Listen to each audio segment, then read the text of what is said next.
Every makeup should have a clean base, and that is why I'm doing this video. First, I'm starting with my micellar water.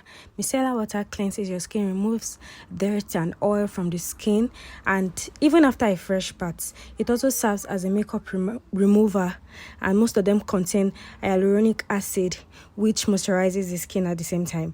Next, I'm going to be using the rose water. This balances your skin pH and retains moisture and minimizes appearance of large pores, basically. So I'm going to be using this as a spray. I'm spraying it so that I can further hydrate the skin.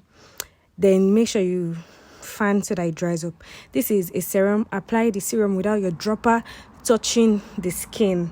It's good for dry skin, especially because it's going to hydrate your skin and make sure you apply under the eye. Actually, just make sure you put it all over the face. And moisturizer.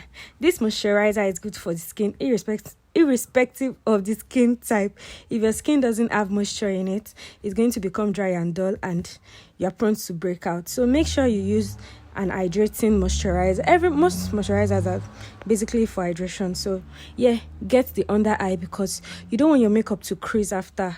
That place is usually dry. Like, make sure is not dry. So I'm just using my hand to further push in all the products because I want it to enter the skin. So next, I'm going to be using a hydrating primer. This is from Mismetic as well. I'm putting this all over the face actually, but she has a combination skin, so I'm still going to use a mattifying primer. Primers need to be applied according to the skin type. We have the hydrating and the mattifying ones.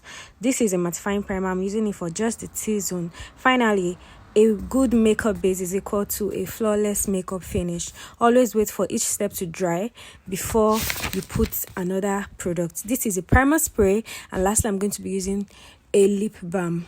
So watch this video on my Instagram if you want. There's a full video there. Thank you so much for watching. Bye.